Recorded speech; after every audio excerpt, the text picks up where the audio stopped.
All right, hi everyone. Today we're going to talk about the concepts of totaling and counting and then do some practice exercises to demonstrate them. Right here, we've got an example of both totaling and counting.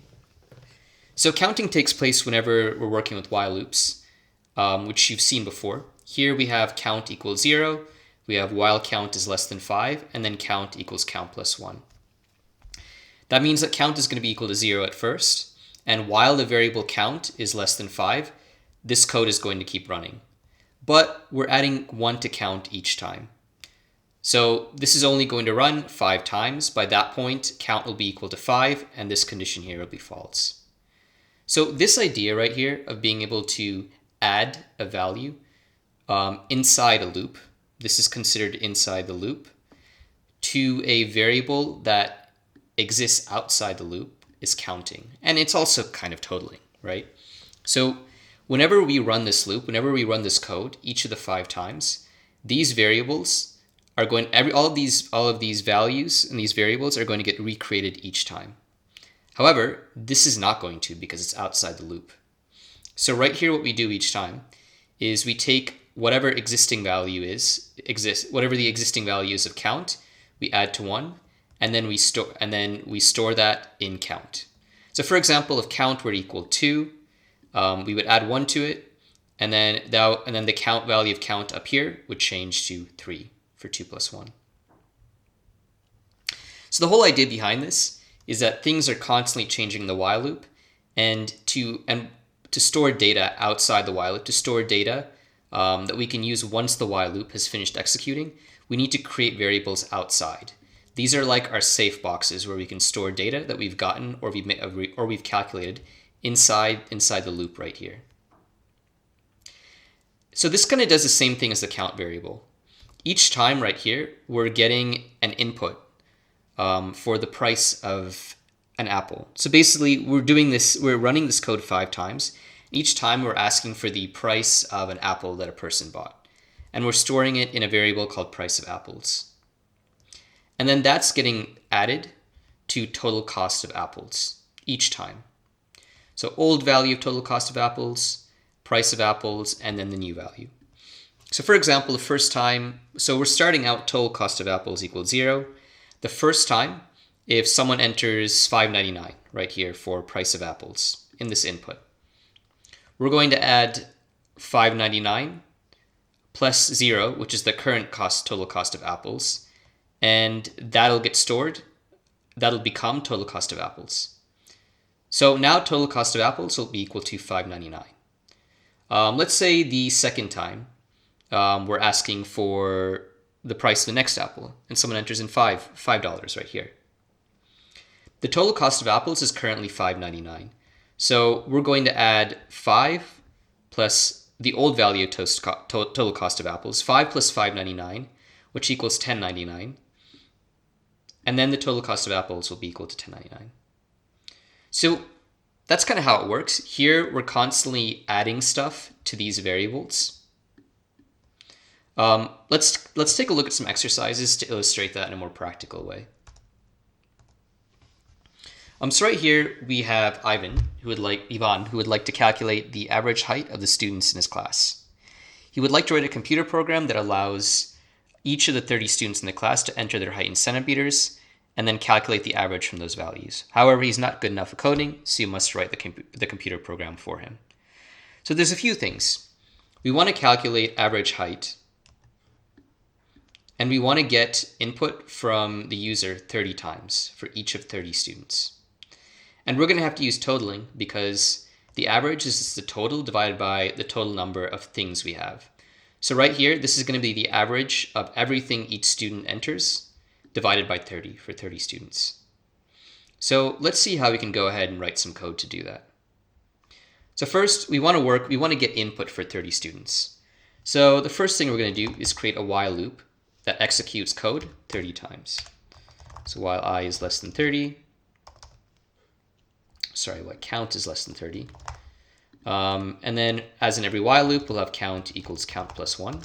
But we want to get input 30 times. So we want to get the height 30 times from 30 different students. So we'll do height equals int input give me your height. Okay. So what this is going to do so far is it's just going to get the height 30 times. This loop is going to run 30 times, so it's going to repeat this code 30 times. But we also want to calculate, well, we want to get the total, right? And then divide it by 30. So we want to get all of the heights added up together, and then we're going to divide it by 30 after that. So we need to create a variable called total up here that will store the height each time it's entered and add it to a total, add it to a running total. We're going to do total equals total plus height. This time, every time that someone enters in a value for height, it's going to get added to this total variable up here. All right. And then we're going to print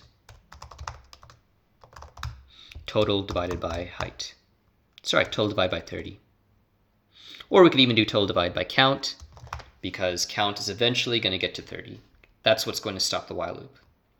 So I'm kind of lazy, actually, to do this, to type in like 30 values.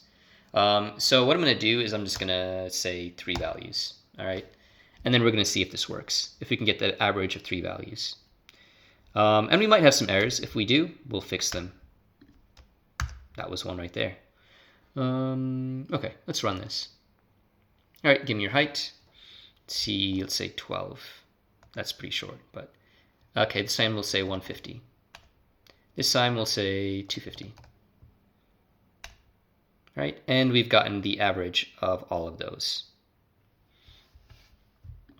Let's just print count and total. Let's run it again, print count and print total, just to show you what those variables would look like after we've done all of this. So let's run that again. Again, we're going to enter 12, we'll enter like 160, and we'll enter 250. Okay, so this was our total right here, 422. It added all of these up. This is our count, so that's how many things we entered. Remember, count was just counting each time until we got to 3. And then this is the average right here. So this is the most basic example of totaling and counting. All right, let's check it. Let's do another exercise. Write a program that allows the user to enter 10 grades corresponding to 10 assignments. You can assume the grades will be between 0 and 100. The user should calculate the average of all grades over 50 and no others. Okay, so we're going to allow the user to enter 10 grades, but we're only going to calculate the average of all grades over 50. So that means that we're going to need an if statement. But that also means that potentially, if we only have 5 grades that are over 50, we're going to add up the scores of those 5 grades and then divide them by 5. So this is a slightly different scenario. Let's go ahead and let's write the code to solve this. I'll kind of walk you through that. So it says here we want to enter 10 grades. So I'm going to kind of get rid of all of this stuff, get down to the bare bones while loop. And because we want to do something 10 times, we're going to change this to 10. All right. And we want to get some input from the user 10 times. And that input was grades. So we're going to say grade equals, it's going to be a float, input, enter grade. Okay. So this is going to allow the user to enter a grade in 10 times. So now that we've done this, what we want to do is we want to calculate the average of all grades over 50 only. So what that means is that to this total, so we're going to add we're going to add whatever values are here into a total.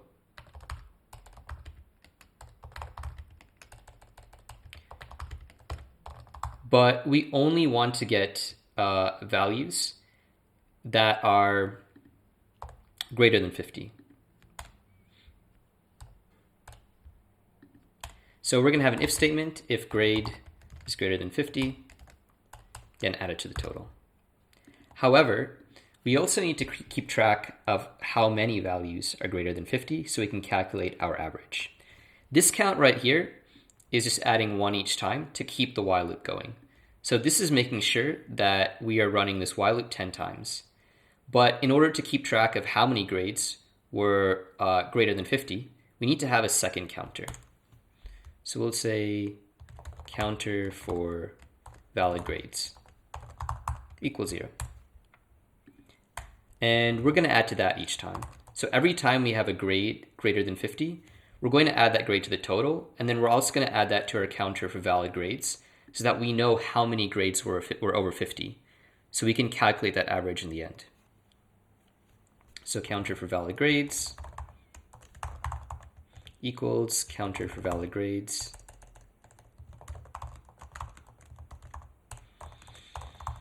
plus 1. All right. So let's go ahead and run that. Let's kind of do it with 5 grades. I'm just feeling kind of lazy. Okay. What I'm going to do is I'm going to print out, well, the count is going to reach 50. Or sorry, it's going to reach 5. But let's print out counter for valid grades. Counter for valid grades.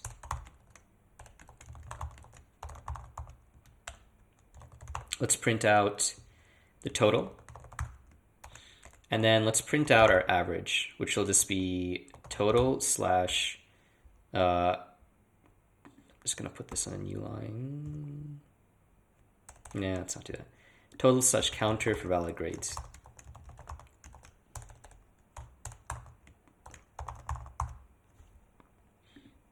So yeah, we changed this to 5 because I'm kind of lazy. So let's go ahead and run this. You might have some errors. If we do, we'll fix them. Enter grade. Okay, so we're going to enter, the first grade we're going to enter is 21. Then we'll enter 75. Then we'll enter 61. Then we'll enter 13.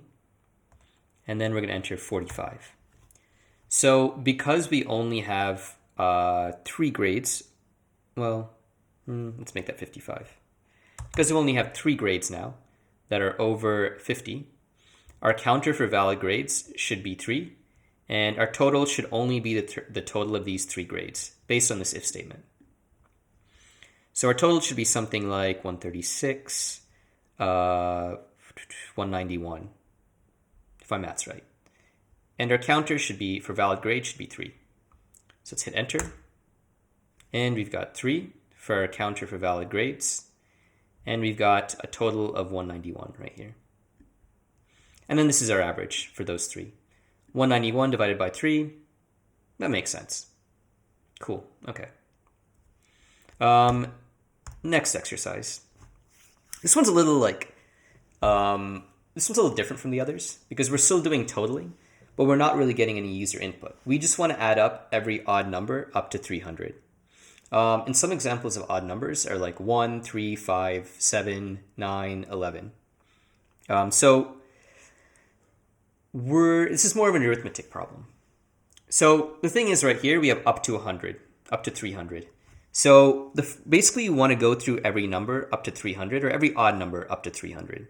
And that's the highest we want to go. So what I'm going to do is I'm going to create a while loop. Counter is greater than or equal, less than or equal to 300.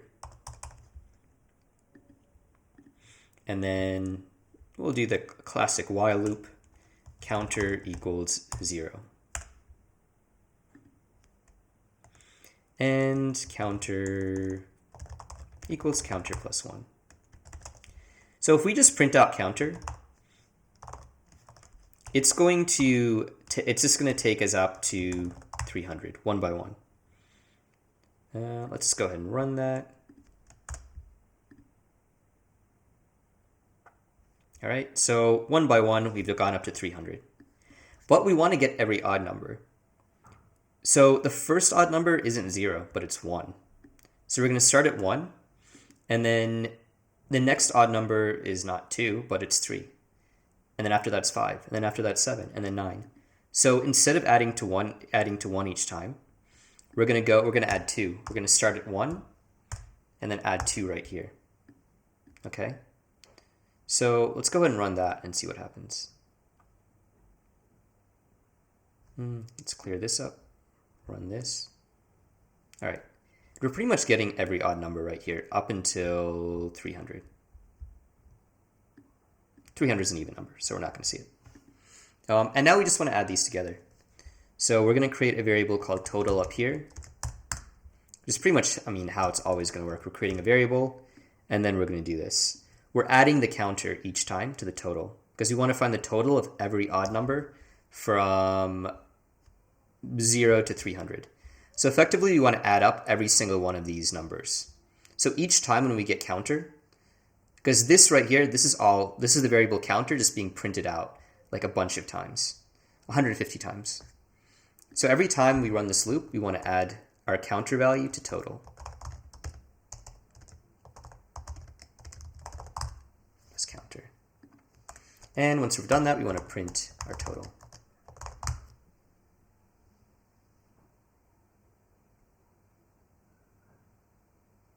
Okay, cool. So the first time counter equals 1, so we're just going to add 0 plus 1, and that's going to give us 1. Then we're going to add 2 to the counter.